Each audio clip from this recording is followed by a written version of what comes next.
Mochi, say hi to the camera. Hello everyone, welcome, thank you for joining my channel. If you're new here, my name is Kevin, and this is my evil dog, Mochi. Isn't that right? In a second, I'll tell you why she's evil. In this video, I'll show you guys how to fix your laptop charger cable. So the reason why Mochi is evil is because she's been too busy chewing this, and now I have to fix this. The following things you should have for this video are butt splice connectors, and a crimper to crimp these butt splice connectors, a knife, electrical tape, and some wire strippers. This is the part where my dog chewed the cable. I just snipped it right off. There are many ways of repairing this cable. You can buy these expensive connectors where it joins the both sides of the cable together, but I needed to fix this cable ASAP, so I don't have time to find that special connector or have time to order it online. I got a head start on this side of the cable. I will show you how to strip the other side. For the finished product, I would like to have these butt splice connectors to be staggered. It would make the cable less bulky, but you don't have to.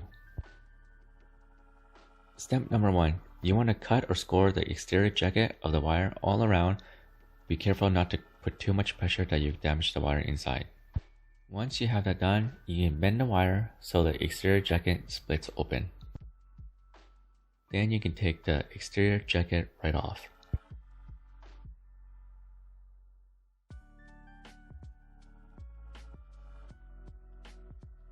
Next step, carefully separate the wires and then twist the stranded wires together.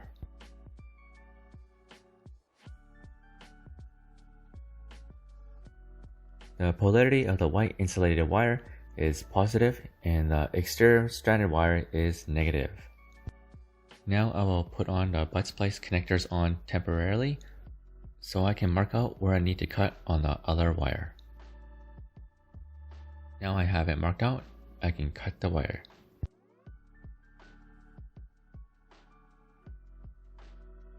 Now I will strip the wire accordingly to the instructions, which is 5/16. This is 14 gauge wire. I will use a 14 gauge stripper. This is heat shrink. This is optional. I will show you guys what this is for later.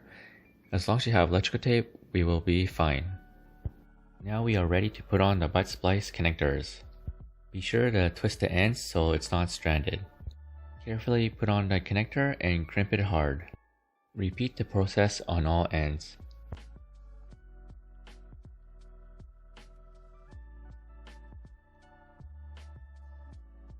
Once you are done crimping, be sure to do a tug test to make sure the wire does not pull out.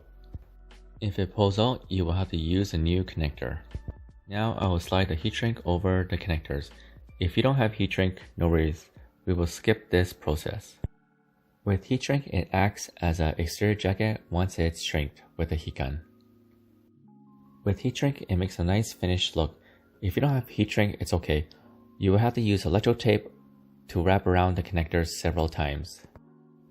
When using electrical tape, be sure to double wrap the area and leave no bare wire showing. Alright, ladies and gents, for the moment of truth. If this battery light lights up, that means the cable works.